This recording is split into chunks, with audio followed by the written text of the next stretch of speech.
That's all I Can you text George Striaght? Do you have George's number? No, I don't. What's it going to take to get his number? Do you really think you got on these dates because you're a hairdresser? Is that how you did this? I really think it was what pushed it over the top.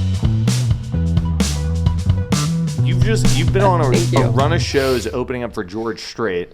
When was the last one you did? You did the largest concert ever. In North America. America. I did not know when I signed up for that show that was going to be the big deal. Really? I mean, I just thought, anything with George, like, obviously is just a dream and a blessing to be there. Like, I'm truly just like, I'm lucky to be here. Like, they could have picked anybody else, but it was just a bonus that happened to be the largest concert ever. How many dates have you done with him now? Only 3. Okay. We've only done 3. I do a ton of shows at Parker McCollum, and the cool thing about this last show was the fact it was me, Parker, and George. That's just like my dream first of 3. Like, really? Sign me up for life. I don't care. That's all it is. That's all I want. But hold on, because I tend to find like when these crazy things are happening to me. Yeah. Like, I'm so neurotic that all I can do is focus on, like, how do I keep the momentum? How do I keep things moving? Like, am I taking advantage of this moment? Yeah. Like, are you able to really be present for That's these shows? That's a struggle. I think that's for the shows, I would say 100%.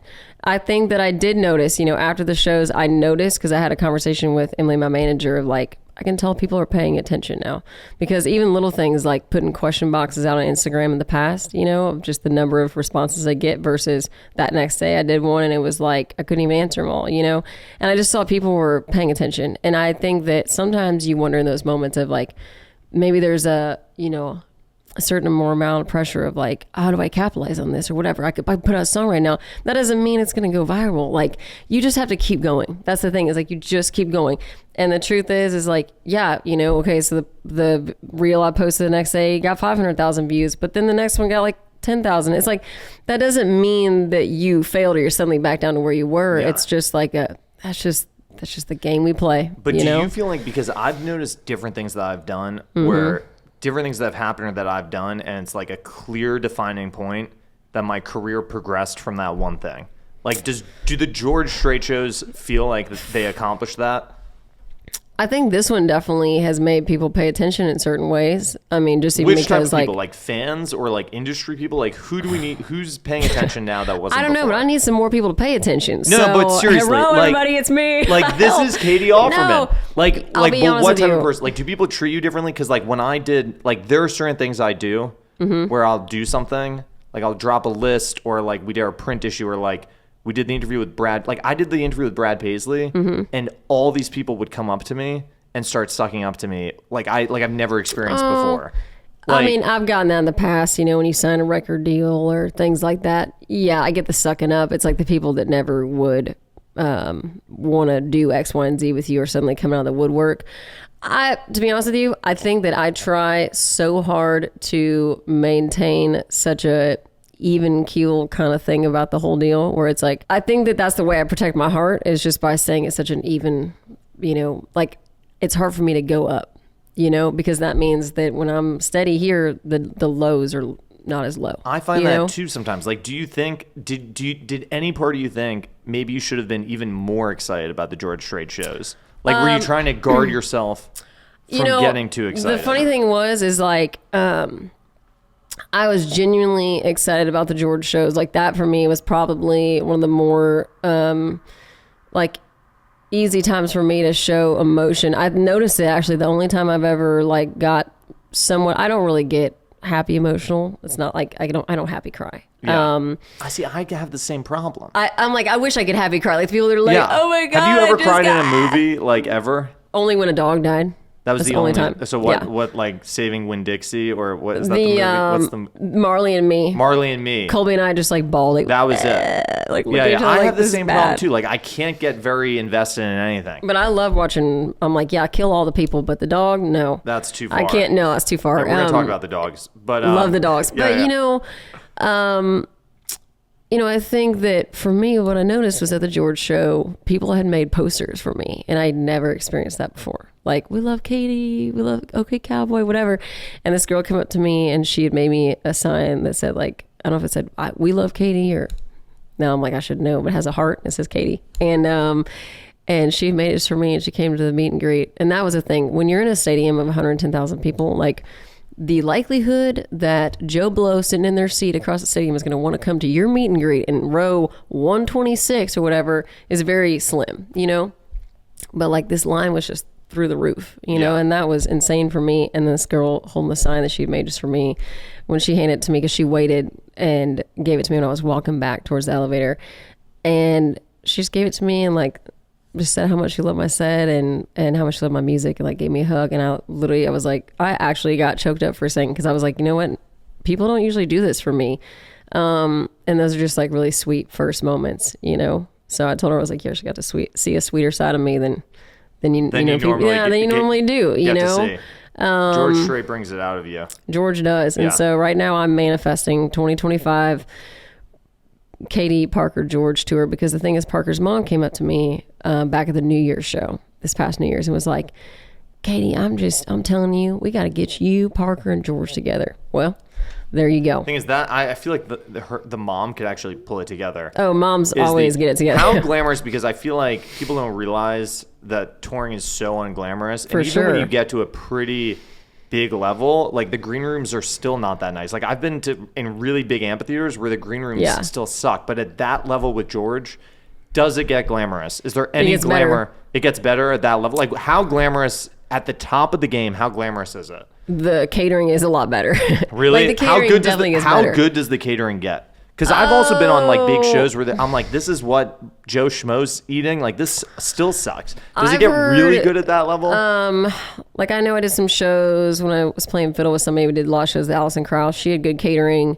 George has great catering. I mean, look, it's not like a place where I'm like, oh my God, like I'm going to be talking about that food for months. But like it was good. It was good. Good brisket. Yeah. Good salad bar. Like at this show, they had ceviche. Oh my God. Like, I mean, just like, and in it was that good. Texas heat, you're eating ceviche? Wait. Nothing like warm shrimp. I mean, it was the shrimp ceviche. Oh God. Nothing like, I love ceviche so much.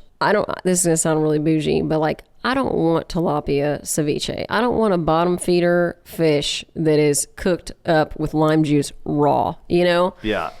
And but still at the George show, they had it. Shrimp. And you they did ate shrimp. It. Oh, they had shrimp. Yeah, they had shrimp. So they're stepping it up. They're stepping it up. Okay, yeah. But I've been to some Mexican restaurants in Texas and been like, God, I love y'all ceviche. What fish do you use? And they're like, catfish. I'm like, no. But I've never even heard of catfish ceviche. That's not even a thing. Oh, they do it. But George does not. But like, where do you go? You're in a green room. So you're in a green room. Like, when we did the two shows at Dickey's, we were in a nice, really nice green room. You know, it's so nice, and they deck us out with Code to Go and you know, sent flowers, like so nice. And they have good staff who helps with like so nice setup. Like they set up all of our gear for us, like bring it all on stage. Like that's not the norm. They do all of our sound. All of George's guys does our sound.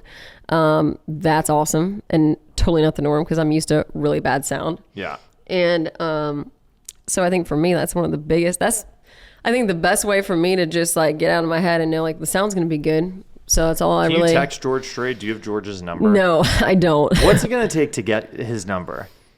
I mean, I have friends that have his number. I just don't ask them for. Do you think about like all I think about in these situations is like how can I become better friends with George Striaght? Like is that what's going through your mind? Like, I mean, I'm definitely like, yo, we gotta get that photo of me, Parker, and George. Like that would have been cool at that show, but like we didn't have any interaction. Not even Parker can't come to the table and be like, we need to make this happen. Let's hang around after the show. We're going to catch him when he's coming off stage. I don't know if they ever had any major interaction. I mean, we've both met George in the past. They were in a tight camp. Like if George is in the hallway, like not really anybody's in the hallway. Like it's like him. You know, they keep it well orchestrated. But I mean, yeah, I want to hang with George. I did see the key is you got to hang with the wife and the family because it's like the family loves you. That's always how you get in. That's always the secret. So Norma and I have hung out the last couple of shows a little bit and she is so kind. And so that's been good. And I had met Bubba before, his son, and Bubba's awesome. You know, I mean, they're just like good people. They're just like normal people. Do you try to get a George Striaght cut? Like, I mean, that's the next goal. I'm like, maybe he should sing on Don't Do It in Texas. Maybe me, Parker, and George put out Don't Do It in Texas. Okay, I just want to make sure you're thinking about this. Oh, yeah. No, it's never crossed my mind. Yeah. I just want to be sure this has crossed the mind. It definitely has. Yeah, okay. I mean, I don't know. I haven't thought about the world of like pitching songs to George, because I think it seems like at this point, like maybe just having him sing on a song or doing, I mean, whatever. I'd take whatever I could get. Just more point. George. Yeah. Okay, so the three of you going out. Yeah, I mean, any of that combo would be awesome. I've heard maybe he's doing more Vegas. I'm just like, you know what? You say the word, I'll be there. Yeah. I would do it if it didn't pay a dime. Do you really think, because I've heard you say this, and this is such a great story, do you really think you got on these dates because you're a hairdresser? Is that how you did this? I really think it was what pushed it over the top. Yeah. I mean, I don't doubt that WME was pitching me for it, or that, you know, I think it takes a combination of multiple angles all the time, you know, of working these kind of situations. Yeah. And so, you know, and obviously people can go watch the stories online as far as like how I met George in the hair salon.